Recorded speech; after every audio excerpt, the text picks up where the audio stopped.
I'm getting married in the morning. Ding dong, the bells are gonna shine. Pull out the stopper, let's have a whopper. But get me to the church on time. Well, hello, good evening. I've got my glasses. We are locked in my conservatory. There are no crane flies in here. The video is off to a good start. It does look like it's Christmas in here. I've got an obsession with fairy lights, much to my husband's dismay. I don't care. It's less disappointment in January when the Christmas lights have to come down. Sorry for swearing at people. I know it's still only September. Anywho, massive congratulations today to Princess Beatrice. I think it's amazing news. She's engaged. I'm very, very incredibly happy for her. Slightly saddened that the press have already started attacking her partner, saying about, well, he's got a child from a previous relationship, blah, blah, blah. Well, who doesn't these days? It seems to be quite a normal thing, so I don't know why they're all jumping all over him. Let the couple enjoy their engagement. Apparently, some Meghan Markle fans are actually really upset and disgusted with this announcement. I didn't realise that the entire world should put their life on hold. I mean, how disgusting of Beatrice to get engaged. How terrible of her. I mean, how could you time it so badly? I mean, it's almost like doing a pregnancy announcement at your sister's wedding. I don't know. Was it on purpose? Is it a little bit touche? I'm just genuinely happy for her. I look forward to another royal wedding. I think it would be lovely. So back to the royal tour. Harry was in Botswana planting trees, raising awareness to conservation. This is one of my favourite things that Prince Harry has drawn a lot of attention to. I do think it's amazing. I've always thought that Harry would settle, to be honest with you, in somewhere like Botswana. He just always seemed like he'd be that nomad prince that gave up his title. He'd just have a couple of like feral children running around. I mean feral like joking, as in, he didn't care that they were covered head to toe in dirt, that he'd given up his title. I just saw Harry doing that, so this is why it's such a shocker again that Harry is on the path that he's on right now. But he doesn't seem happy with it. I could be completely wrong. I'm not judging. Harry talking about Africa is definitely, you can tell that part of his heart belongs in that country. He has spoken about how it's escapism from losing his mother, and he just, Africa, I think half of Harry's soul belongs in Africa, and I'm really glad that he's out there. He is bringing awareness to conservation. He has backed today Greta Thunberg. I'm on the fence with this. I've heard scientists say that, global warming is happening. I've heard scientists the next say that it's not happening, that this is a normal cycle. My personal beliefs on global warming is that the world has always gone through some sort of change. Temperatures go up, temperatures go down.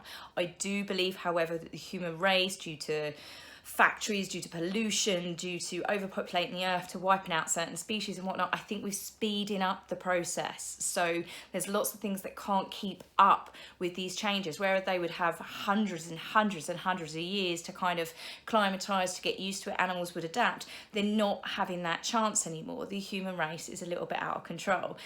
I don't know, I'm not a scientist. Everyone tells us something different every day. But the one thing I will say about Greta Thunberg, it's amazing to see such a young child with so much passion behind her, but I also fear for her. She's only just turned 15. She is so stressed and crying her eyes out. I don't know if you saw the summit where she's literally talking about her child has been stolen, her child has been stolen. Yes, it has been, and yes, it is being stolen, but not in the places that I think. That is too much stress, personally, that a 14, 15-year-old child should be feeling. She almost had me in tears, not of what she was saying, but just the sheer anger and emotion behind her. I really hope that they're looking out for her. I feel like she's a bit of a puppet, to be honest. Speaking of puppets, I'm not talking about puppets, Punch and Judy.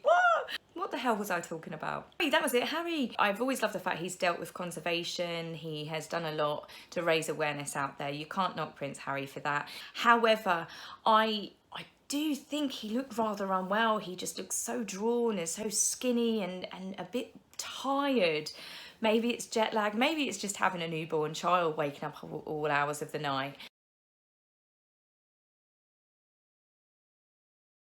Moving on to the other side of the royals, we have William and Catherine that today named a boat. They did the naming ceremony.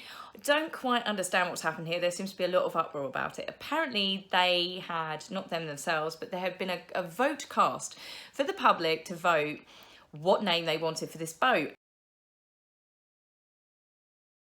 And Boaty McBoatface won.